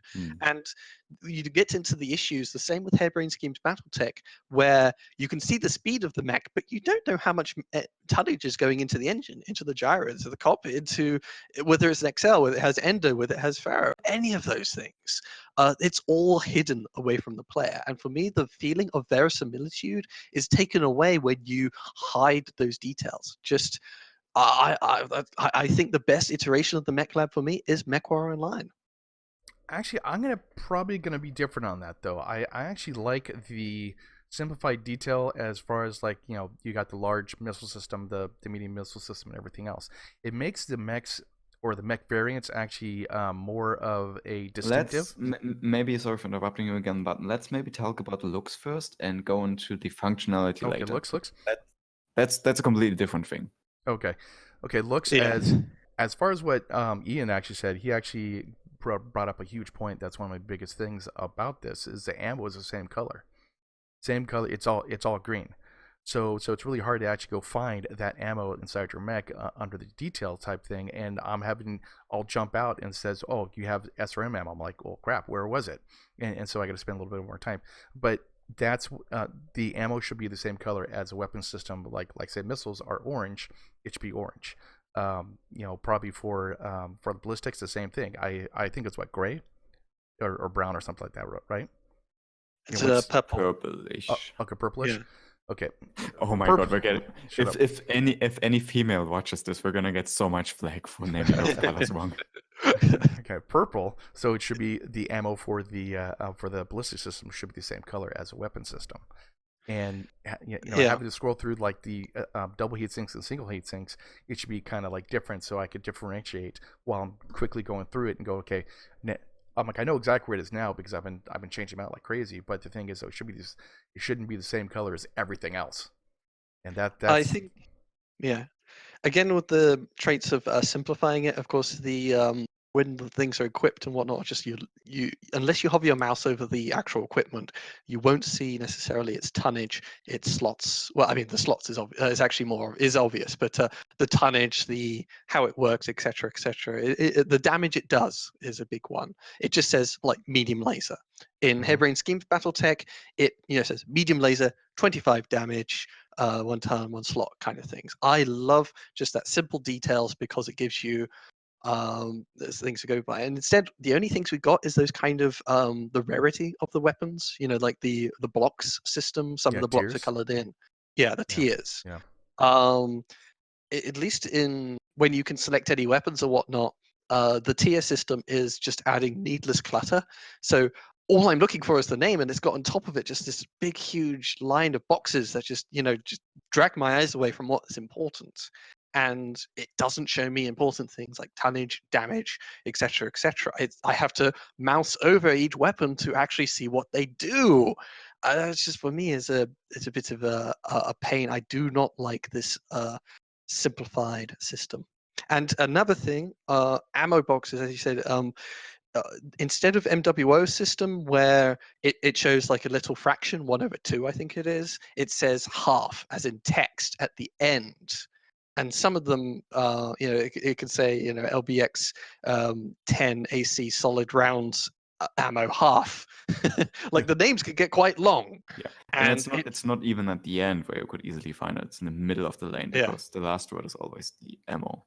Oh yeah, that's right. Yeah, that's right. So it doesn't jump out at you which ones are half tons and which ones are full tons, which is just the point of simplifying it is to just make it easier to read. I think instead what they've just they've removed crucial details and added pointless ones to make it harder to read and less useful. Yeah, true. All right. I think, so yeah, let's go into functionality because that's a thing people are obviously going to be torn about. So functionality, what do you mean? Functionality. I'm gonna start with my opinion. Okay. I think I understand what PGI is going for. I understand what they try to achieve in the time frame of 3015. And I don't necessarily disagree with what they're doing with the, for example, large, small, medium energy slots. For example, we are in 3015. Refits are incredibly difficult. Tech is incredibly hard to come by, and you're going to need to find someone who actually understands it, put it in, stuff like that. It's probably really easy to take out a medium laser and put in an ER medium laser. I mean, not that those exist in 3015, but you get my point. But it's obviously going to be a lot more difficult to take out a small laser, change all the power couplings, change the power cable, change the transformer you need, and then put in a PPC in the other end. That's going to be a lot more difficult. And since the game is set in a Leopard dropship, which is not really a great mech facility, Yeah. I understand why it makes sense in a lore regard. But I'm absolutely missing the ability to change bigger stuff. And I think the compromise that I would really enjoy in this case is to have certain planets, maybe, or maybe on every planet you can buy time from a real high-end mech tech with say perfect mech bay setup, or you go to a planet with mech manufacturing abilities, and they can do those major changes for you, even if you pay a ridiculous amount of money, even if you have to wait 2 months to get that change done. I'm completely missing the ability to do anything, and that's why I dislike the system, even though I completely understand why it's there. So, what would you say are the actual major downsides of, gameplay-wise, of being limited in this way? I cannot play the mechs the way I want to play them, and I cannot play the mechs I've played them in the past. Yeah, I think That's the main thing. I would say that there's somewhat an issue with, I, when you are so limited by the slots, particularly if you have like in the mech it used to have like one medium laser slot, and well, what can you do with it? You could put a medium there, you can maybe put a small, and that's it. It really limits the expressiveness of the Yep. mech lab, and they sort of show that off like if you're that trailer video with the Atlas, it's like, oh well, we've got two medium lasers in center torso. Well, oh look, medium pulses now, and large lasers in the arms, and an LRM in the side torso, a big DACR in the right torso. That's all you can really do. I mean, maybe you could put PPCs in the arm, but you can't radically change the weapons loadout. Like the thing with Harebrained Schemes, Mechwarrior Online, is you could take a Shadow Hawk, it's got AC is 5, it's got LRM 5, SRM 2, medium laser, and you could shove, 2 large lasers on it or something like that. You could shove a big LRM launcher, and you could, make it into an LRM boat, you can make it into a DACR boat, you can make it into a laser boat. Just that freedom, even though you're restricted by the hard points, is kind of what we've gotten used to, and it is a lot more expressive. As it is currently now, all you're doing is switching out smaller laser weapons for other smaller laser weapons, big lasers for, well, if you only got a couple, if you only have like 4 hard points in every mech, there's not much you can do to really make it different, really make it your own. Yeah. I've got 2 examples to really drive this point home. Urban mechs. Say you finally salvaged that Urban Mech R60, and you want to put an AC20 on there, because that's kind of what the Urbi does. It has that giant ballistic, and you want the AC20 Urbi. Well, you can't, because the R60 only has a medium ballistic slot, which can take an AC10 at max. So you actually have to find the R60L, which is 1 out of 4 Urbi variants in the game. You have to find that specific variant to field the AC20. And another example, Nightstar. The Nightstar on me is kind of interesting.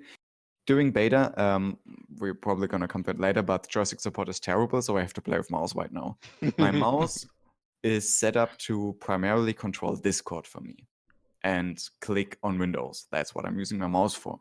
So I only have basically 2 buttons I can really use for Mechwarrior Online, which means I want to fit all my stuff into 2 weapon groups.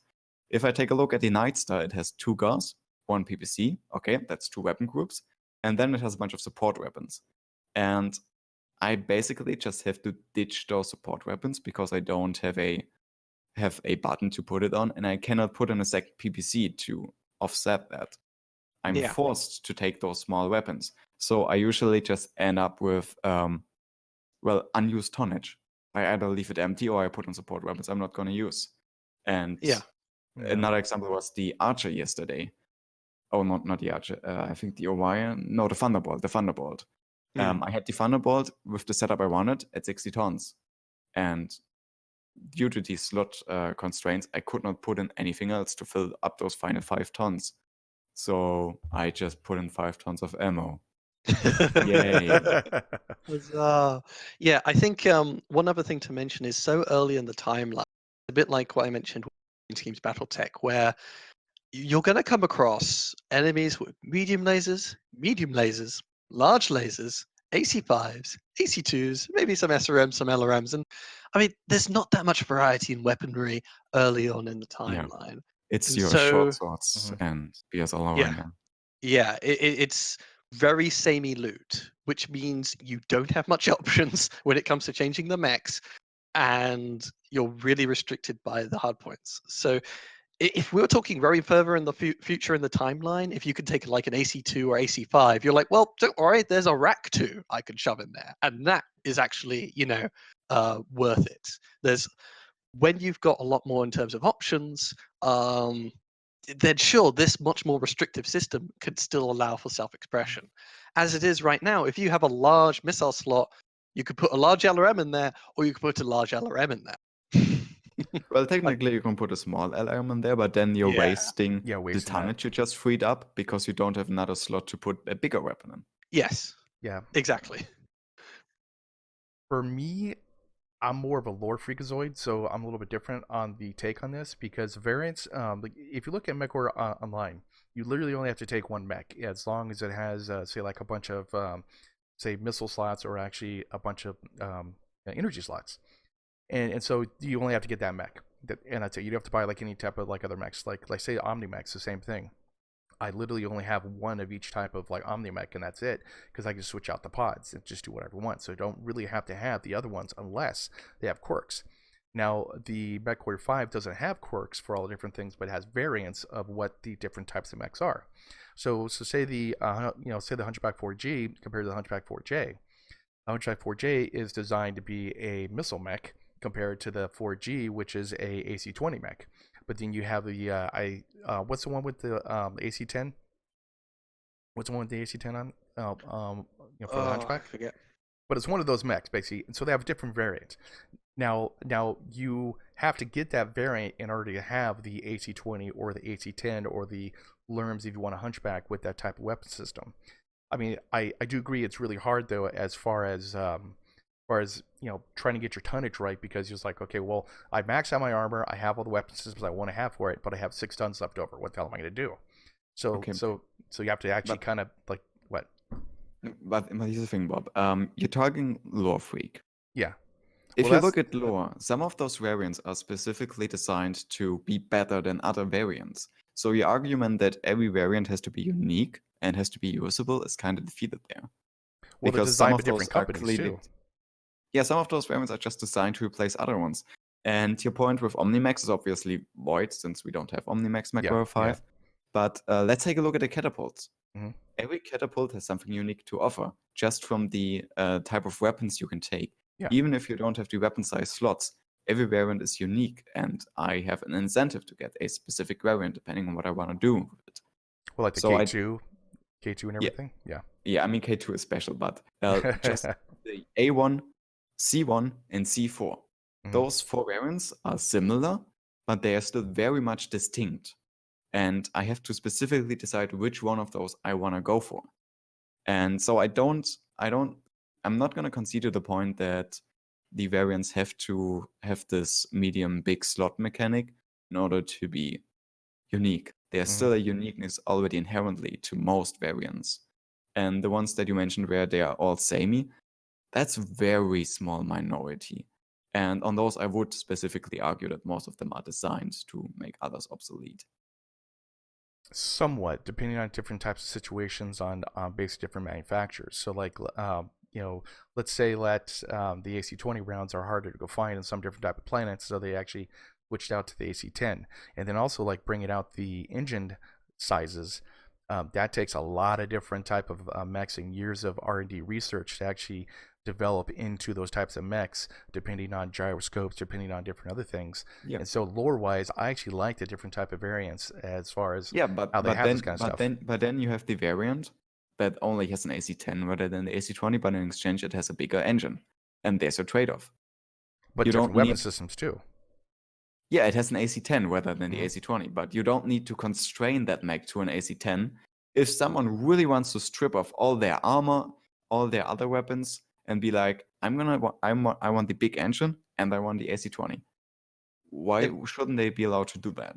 Well, In terms of the gameplay loop, at least as a player, I would say if you're playing the campaign and spend forever grinding to get a hunchback, and it turns out to be, you pull together the AC10 hunchback. You try it out and you say it's okay, but I'm just going to use it as a pure brawler. And you're like, all right, I can't upgrade to AC20, and I can't really change it to anything else. Like with Harebrained Schemes Battle Tech, you get a new mech, and then you can try a build out on it. It doesn't really work, and you're like, okay, that didn't really work. I'm gonna take out these weapons and put in a bunch of heat sinks and try some different weapon system. Like there's a lot of experimentation you can do. This system though really limits experimentation. So the different variants are great when you have a large list of mech variants to select in the quick play menu. But when you spend forever to scrounge together a variant, it really sucks if that variant doesn't turn out to play the way you want it, and you're restricted by the hard points. Yeah, I'm gonna make a point. I believe in the campaign, except for changing on weapon rarity, you're gonna run 90% of your mechs at near stock. In near stock? Near stock. Maybe change out some heat sinks for some armor. Maybe switch out the ammo locations. But I don't think you're going to adjust weapons in the campaign. Not with the current system. Sometimes, I will. The simplest refit is you take things out and max armor because the heat is too high. Like if I take a trebuchet, it's like, okay, LRM 30 plus 3 medium lasers. What were they thinking? Take out 2 medium. Now it runs cool. But yeah, I agree very much so. This game seems, with the hardpoint system, that you're going to be running most mechs basically stock. You can get higher rarity weapons, so therefore those rarer weapons are probably going to be better. But that's all you're going to be doing is upgrading your LRM 15 into an LRM 15 plus, etc. And that comes back to the point that yes, this kind of mech bay is more accessible to new player because it's, well, you don't have to really change a whole lot. It's already decent enough, or it's really close to what your best is going to be. But it also takes away one of the major things of the Battletech universe, which is customizing your mech to your personal liking. And I can't customize most of those mechs to my personal liking. Generally, though, in the tabletop in the Battletech universe, they really didn't actually customize that many mechs. Like as far as it was like heroes that actually would customize their mechs, or it was rare for a mech to be customized. Compared to like even the technical readouts, they don't customize their stuff. They have different variants based on how they perform and how they run in the battlefield, and that's what they did. Yeah. But that's why I was saying I'm fine with the system on the Leopard dropship and for field refits. But actually, I want the option to go back to the factory and be like, okay, this is cool, but I'm gonna give you 5 million Siebels. Go ahead and take that engine I salvaged out of the Cicada and put it in my hunchback, whatever, something like that. That actually would be fine. I wouldn't mind that, but like as far as just customize your mech like crazy, like inside the mech bay, like in your leopard shop, I just wouldn't want that. I just don't think it'll be lore friendly or like immersive into the game system itself, like into Battletech. I think the simplest answer would just be an option that you could enable, because really, if you're wanting to sell a game that is appealing to a large audience, which is what they're doing for Mechwarrior 5, this restrictive weapon system is not the way you should do it. The people who are really into the lore of Mechwarrior are looking forward to this game are probably pre-ordered and are going to get the game no matter what. If you're trying to appeal, yes, hello Bob. If you're trying to appeal to a wider audience, epic people seeing it on the front page, I don't think there's a review system yet, but if people are writing reviews where it just says, oh hey, there's a mech lab and I can't do anything in it, that's not going to, like the big selling point, I very much agree with Ian here, of the Battletech games is the customizability. At least on PC, the ability to customize your mechs, and this thing radically takes away from it. So in a way, if you do want to appeal to lore, I think it makes complete sense to have a tick box to allow you to have that restriction, so that you have to basically stay with a stock loadout. But I think they should have stuck with just the hardpoint layout, and if people want to stay with mostly stock, they just do it manually themselves, or they enable the option at start and get a bonus multiplier to their campaign score, like in Harebrained Schemes Battletech. Probably it was a design feature that they couldn't implement like into it, and so they just decided just to do something like that. Maybe that's a speculation. That might have been one of the things that they couldn't do. Who knows? I don't know. It's everything is possible when you're making a new game. It's a question of how much of a budget do you want to spend on this. Yeah, and they decided, okay, we're only gonna do one mech lab. We're only gonna support one mech lab. We're gonna restrict our budget for the mech lab, and that's cool. But then they decided on a very specific kind of mech lab that's only going to appeal to a certain number of people, and I don't think that number is going to be the majority. Okay. Yeah, this more restrictive thing for a general audience holds the game back. I think we can agree on. In terms of lore, I think certainly it fits, and in terms of keeping the budget, I think they're making all the mech models again roughly from scratch for Epic Game for this game. Mostly, yeah, because Mostly. The Mech Online models suck. Yeah, because with Mechwarrior Online, because you're able to put in any number of weapons, any number of slots, you take that hunchback with all those energy in the side torso and make every single one of them a light PPC or a snub PPC, and the thing just becomes a monster. And that just adds so much more work that perhaps this would cut down the amount of time you had to spend on the Mech Lab. So that they could actually get the product done. Who knows? But as it stands, the huge selling point of these games is the customizability, and they have hamstrung themselves from the get-go. Could be. I mean, I like it because I'm a lore freakazoid, so it's a little bit different for me. So it's just different. But I mean, like just like we said, the pet peeves would be like the coloring, the UI. It needs a little bit more tooltips as far as like what it looks, basically more version into the like into the dropship itself. Kind of like if you're in Davion space, it has kind of like a yellowish tint, like maybe or something, or just Davion flag or whatever. Whatever group you're like knowledge with, it needs something else inside there to say you're part of this type of universe instead of like I have a mech bay, and that's it. It needs something. Well, we'll have to wait and see how the dropship possibly changes as you progress the campaign, if anything, other than just the mechs inside the mech bay, visibly being damaged, being repaired, etc., etc. I have no idea what what we have in store in terms of the campaign, the story, etc., etc. So we'll have to wait and see. Though, as far as we know, it's a relatively small company, and they're just happy to get this thing out the door, and they're not necessarily going to have all the hundreds of features I think all of us could hope and dream for. Yeah. All right. Okay. We are running pretty long, so to get to some kind of point of conclusion, I have one more thing I really need to talk about. So let's move on to the questions. Bugs. Are there any major bugs or issues you have encountered that would be a deal breaker for you if you had to decide to buy the game right now in this current state? That's a good question. A deal breaker, complete deal breaker? Complete deal breaker. Anything that's really major that you don't think is going to be fixed in a short amount of time? Well, I think personally, at least, as I said, the big early on, I said we've of course just got the skirmish mode. This is just the pure combat mode, more or less, at the Mech Lab. Yeah. And as we sort of described, at least, I'm not the biggest fan of the simplified Mech Lab and the really restricted options with the hard points. But that isn't necessarily a deal breaker if in the end the game is fun to play with friends, and there's a really fun, good campaign storyline and building up your mech crew, etc., etc. And all of that needs, at the moment I can't fully say it's a deal breaker. I'm just saying it doesn't fully appeal, or I can see there's some flaws in it.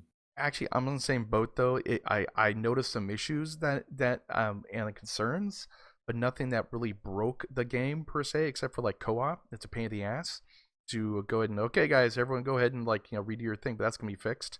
So, there did like I said, just some bugs, some little tiny things, little issues like hey, that should be like this, the coloring should be different on this. That's all personal things, but it's nothing like Fallout 76. Nothing like it.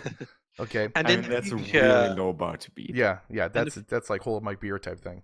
Yeah, in the future, there's a whole career to go through, and there's modding to help save the game. So there's a lot of to be decided, really. Well, yeah. Like I said, no deal breakers, just minor issues that they have. But I mean, every game has some issues, no matter what game it is, no matter who makes the game, AAA titles, zero titles, like whatever. They're going to have bugs. They're going to have bugs. They're going to have bugs, period. It's going to happen. Right. I think with bugs, maybe there's a big Bob, one. Yeah. Yeah, For Bob, Ian. before you go too much into the positive and high note and Okay. upbeat part, I have a total deal breaker with this current version of the game. If this was the version of the game to ship, assuming we have all the campaign and stuff in there, but the overall framework and such would still be at this state, I would not buy the game for a very simple reason. It doesn't have proper joystick support, period. That's your deal breaker? That's for me a complete deal breaker. I've Okay. played Mechwarrior games with joysticks since the age of 5. Mhm. I have never ever played a Mechwarrior game except for those very few instances where I didn't have a joystick. Those were the only times I've played with mouse and keyboard. And I hate mouse and keyboard for Mechwarrior games. It completely breaks my fun and my immersion. And That's fair that's enough. me. That's fair enough. Yeah. And I know I'm not the only one with that. Mhm. Yeah. So for Mechwarrior 5, the game officially supports 3 joysticks. The Logitech Extreme 3D Pro, which is a good choice. It's a solid joystick, $40. Many people have it. It supports the Zytec X52 base, which is kind of a weird choice because the X52 Pro is at the same price, far superior, but they use the base one for the MacBooks as far as I'm aware, so that's why they supported those. And they're using the, I think Bob is holding one of the supported ones. I got Extreme 3D Pro. I don't know if that works Yes. or not. Oh, cool. Yes. Okay. Oh, Yes, Logitech. that's one of the 3 supported. And they're supporting one of the Thrustmaster T1600 or such. By the way, the joystick Bob is holding, if you want to start out with joysticks, that's the best one. It's $40 and it's really, really good. Yeah. But what I'm using is basically just, it's a slightly different visual style of one of the officially supported joysticks, but it does not work in the game whatsoever. I specifically reinstalled the game, I reinstalled the drivers, I went through the whole troubleshooting mode. I talked on with the people on Discord, and there were at least 3 other guys who had the exact same joystick as me, and none of us could get the game to even realize that we have a joystick plugged in. Yeah. And that's just those few of us with this joystick, and any other joystick that's not on the officially supported list, just not showing up whatsoever in the game. And even if you have a joystick like the one Bob is holding earlier, the Logitech 3D, even that is difficult to use because you can't reassign axes. So Okay. if you like to switch out your torso twisting and your mech turning, which is what I'm doing, I have those 2 inverted. I can't do that in Mechwarrior 5 at all, even if I were to go into my cabinet and pull out the same joystick Bob is holding right there. And that's a total deal breaker for me because I am not going to play a Mechwarrior 5 campaign with mouse. I'm not going to ruin my fun and immersion by taking a mouse to this beautiful game. Well, that's fair enough. So Yeah, that's fair my enough. Yeah. deal breaker. And that's probably the biggest thing that I currently have going against this game. Okay. Yeah. That's fair enough, actually. Yeah. All right, end of rant. Yeah. Well, hopefully, at least it will come out with, it will actually properly support it in the full proper release. If not, there's mods. Yeah, definitely. Yeah, Because it shouldn't be too difficult. I don't Hopefully. think modding support is really going to fix joystick interaction. Mm. The most common way to fix joystick integration is to take an adapter, basically convert your joystick into an Xbox 360 controller, because Yeah. that one is supported by every single game on Windows. Yeah. That's the thing that kind of pissed me off though. Like when I was using the cam, I talked to Tina and saying, hey, like, what do I need to go move the camera? There's you need 360, you need 360 gamepad. I'm like, what? I need to go purchase a gamepad now to go move the damn camera?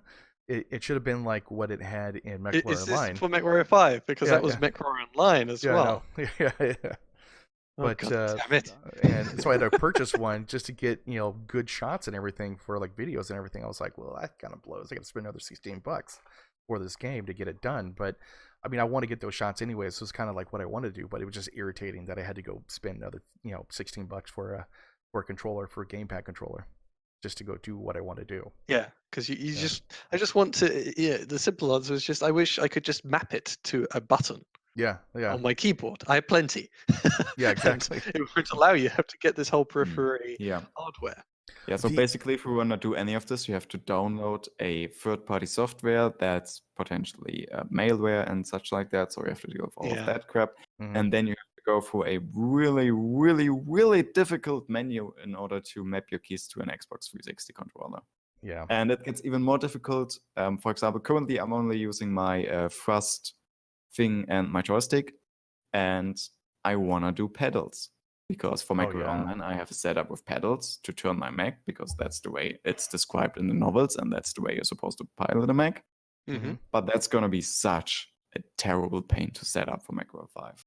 Well, how about the Steel Battalion's, like controller? How about that one? Oh, that's even worse, because that's an Xbox One controller, not an Xbox 360 controller. You have to do so much mapping for that one. Yeah. That'd be cool though to have that, based with the, all the different controls and everything. I'm okay, kind of off topic, but I bought the Steel Battalion controller for way too much money, because it's a collector piece if nothing else. The thing is, one joystick only goes like this. It has one axis. It's a one-axis joystick. I've never seen that before. And even the other joystick that's going two axes doesn't have auto-centering. There's no spring in there to just push it back into the center position. I actually don't think it's a good controller. I think it's terrible. It looks amazing. I think it's a terrible controller. Well, I have to go with the third best option, which is just PGI sells battle pots. Oh, your joysticks don't work, eh? Well, it's a pity. You wanted that immersive experience. Oh, look, it's a battle pot. It's only worth. They had that collaboration with Razer a couple years ago, where they did a concept for a Mechwarrior-based HOTA system, which was, by the way, based on exactly the joystick I'm using right now. Basically, exactly this joystick, and it's now not supported. Yeah. Okay, sorry. But they basically took that joystick, put a LCD monitor in the middle to display the map, and they were planning to sell that as a specific controller for Mechwarrior Online. If they did such collaboration for Mechwarrior 5, I would buy the controller. I have no issue spending another $200, $300 on a really expensive, really fancy controller if it means I get my immersion. But currently, I don't even have that option. All right, well, it's time to start unionizing. Get ready. Petition PGI for your controller support. Oh god. Okay, so that's bugs, some of the issues and major things that would break it. Ian has a joystick. I have pretty much concerns, but not game breaking things. And Biter, I forgot what you had actually. I said just as any game breaking thing. I said there's a lot. We'll have to wait and see how it pans out. For me, the closest we get to it is just the Mech Lab.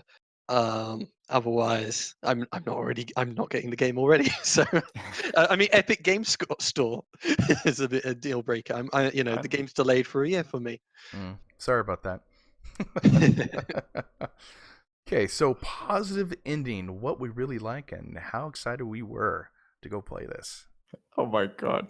Bob, did you seriously just go into the chat and want to read our notes? Yes. Yeah, I did. Oh. It might be getting a bit, long, this podcast.